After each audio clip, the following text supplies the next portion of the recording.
네, 앞서서 주식시장에서 상장지수 펀드 ETF의 영향력이 확대되고 있다는 점 도움 말씀을 드렸는데요. 그렇다면 지난주에는 ETF 시장이 어떻게 움직였는지 알아보도록 하죠. 대신경제연구소의 문남중 연구원입니다. 어서 오세요. 네, 안녕하십니까. 네, 지난주에는 무엇보다도 빅이벤트 FOMC의 금리 결정이 있었는데 이것을 앞두고 혹은 이것을 전후해서 ETF 시장은 어떻게 움직였나요? 그 9월 FOMC 회의가 사실 이제 금리 인상보다는 금리 동결 쪽으로 좀 컨센서스가 많이 모아지다 보니까 그렇죠. 이제 위험 자산을 선호하는 성향 자체도 지난주 같은 경우에는 급격히 높아지는 모습이 나타났거든요. 네. 결국에는 이제 미국이 중심으로 이제 선진국 권역에 대한 자산 선호가 상당히 높아졌다고 그렇게 좀 해석을 하시면 될 것 같아요. 전주 같은 경우에는 이제 ETF 자산 시장으로 249억 원, 9억 달러 정도 이제 전주 유출폭을 상회하는 큰 폭의 자금 유입세가 좀 나타난 상황인데요. 최근 미 금리 인상 우려가 높아질 때마다 이제 변동성은 이제 한 주 단위로 좀 높아지는 모습들은 좀 있지만 결국에는 이제 9월 이제 기준금리 인상을 좀 낮게 보는 그런 컨센서스 때문에 이제 미국을 중심으로 한 주 만에 자산 유입세로 전환됐다는 모습 기억하시면 좋을 것 같고요.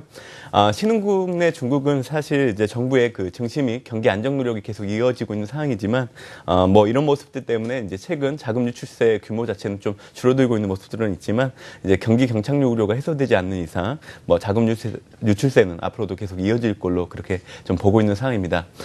전주 같은 경우 이제 ETF를 통해서 자금이 많이 들어왔던 상품들을 좀 본다고 하면 결국에는 스파이더의 S&P 500 ETF, 또 아이세어스의 신흥국 ETF, 그리고 벵가드의 중소형주 ETF인데요.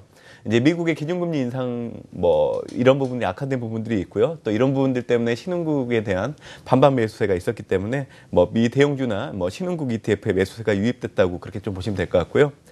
자금 유출이 많았던 ETF를 좀 본다고 하면 스파이더의 필수 소비재 ETF, 아이세어스의 S&P 500 ETF, 또 스파이더의 다우존스 지수 ETF로 뭐 지수 상승세에 따라 필수 소비재 섹터에 대한 선호가 악화되고 또 금리 동결에도 불구하고 주 후반으로 갈수록 불확실성이 해소되지 않았기 때문에 다시 미국의 인덱스 ETF를 중심으로 매도세가 두드러진 모습들이 나타났습니다.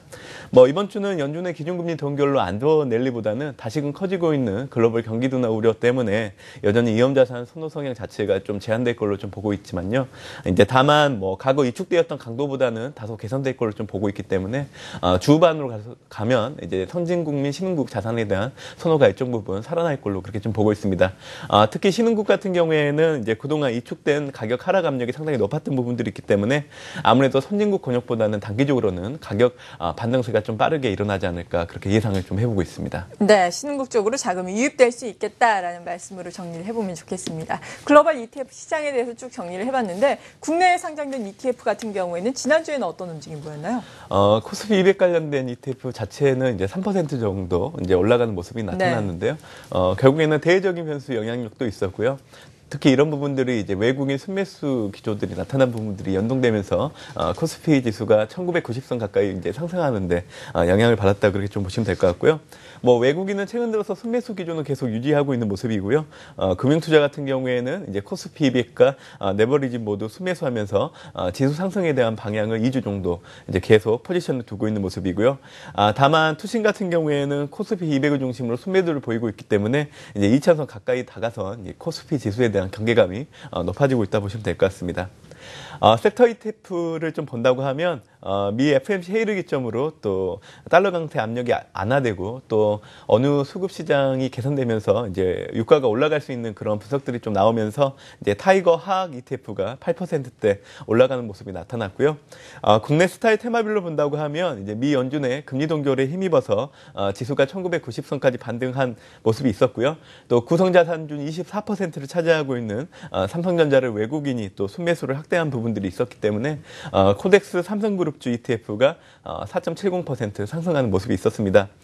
사실 금주 같은 경우에는 이제 뭐 이벤트 이후에 안도낼 좀 기대하는 그런 분석들도 있었지만 결국에는 또 글로벌 경기 둔화 우려 때문에 또 관망세를 좀 높일 부분들이 전주에 이어서 이어질 가능성이 높기 때문에 사실 경기 민감주로의 그 시선을 좀 옮길 시점이긴 하지만 이번 주까지는 그래도 경기 방어주를 중심으로 대응할 필요가 있다. 그렇게 좀 보고 있습니다. 네, 경기 방어주 ETF에 관심을 갖자라고 말씀을 해주셨습니다.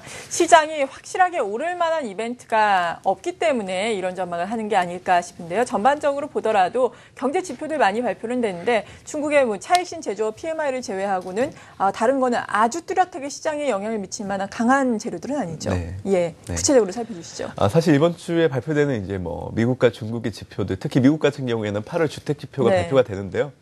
사실 9월 FOMC 회의를 통해서 기준금리가 동결됐기 때문에 이제 남은 뭐 기준금리 인상 시점은 결국 10월과 12월인데요.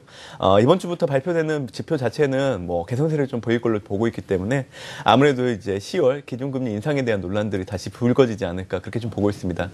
사실 주택 지표는 호불호가 좀 나타나고 있는 부분들이 있어요. 네. 뭐 기존 주택 판매는 전월보다 좀 감소하는 모습이지만 신규 주택 판매는 또 전월보다는 개선세를 나타내는 그런 부분들이 있고 이런 주택 지표 이외에도 이제 미국에서 발표되는 지표 자체는 또 이렇게 개선세를 보일 부분들이 있기 때문에 뭐 이런 부분들을 좀 염두에 두시면 될 것 같고요. 최근 이제 뭐 경기 회복과 관련된 이런 지표들이 개선되고 있는 부분들이 사실 유로존에서 많이 나타나고 있습니다. 네. 그래서 사실 미국의 금리 인상 이렇게 된다고 하면 사실 일본과 뭐 유로존의 완화적인 통화 정책에 대한 기조 자체가 더 강화될 걸로 좀 보고 있기 때문에 사실 유로존에 발표되는 지표에도 관심을 높일 필요가 있는데요. 사실 9월 PMI 잠정치 자체도 사실 전환 수준을 좀 유지할 걸로 좀 보고 있기 때문에 결국에는 지표 회복은 경기 회복에 대한 기대감을 불러일으킬 수는 있지만 또 22의 추가 부양 기대감은 낮출 수 있다는 부분들 염두에 두실 필요가 있고요. 마지막으로 이제 중국의 이제 9월 차익신 제조업 PMI 자체는 전월보다 소폭 개선될 걸로 좀 보이긴 하지만 일단은 기준선 자체를 좀 하회할 걸로 좀 보고 있기 때문에 아마 이축된 투자 심리를 살리기는 좀 어렵지 않을까 그렇게 좀 보고 있고요. 이러한 지표 부진들은 사실 뭐 수출 부진 그리고 최근 재고 부담이 상당히 높은 상황이기 때문에 앞으로도 뭐 제조 PMI의 개선사 재차가 좀 이렇게 제한되지 않을까 그렇게 좀 보고 있습니다. 네, 아무래도 이번 주에는 좀 제한적인 변동성 장세가 예상이 됨에 따라서 앞서서도 경기 방어주에 관심을 갖자라고 이야기를 해주셨는데 구체적인 ETF 투자 전략은요? 사실 시장에서는 기준금리 동결보다는 그 이면에 있는 이유를 더 부각을 시키고 있는 것 네. 같아요. 결국에는 글로벌 경기도나 우려에 대한 부분들이 이번 주에도 계속 이어질 걸로 좀 보고 있기 때문에 결국에는 위험자산 가격 하락 압력이 좀 더 이어질 걸로 좀 보고 있습니다. 결국에는 뭐 안전자산 선호 성향으로 인해서 달러화가 강세를 보일 수 있는 부분들이 있고요. 또 원달러 환율 자체도 EMFP 심리 때문에 이제 상승하는 모습들이 나타날 걸로 좀 보고 있기 때문에 결국에는 외국인 투자 심리 자체도 좀 위축시키지 않을까 그렇게 좀 보고 있습니다.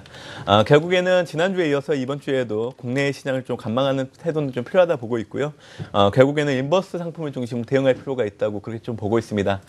다만 뭐 주후반으로 갈수록 이제 시장 참여들이 반응하는 민감도 자체는 좀 낮아질 걸로 좀 보고 있기 때문에 결국에는 인덱스 쪽으로도 비중을 좀 확대할 필요가 있다 그렇게 좀 보고 있고요.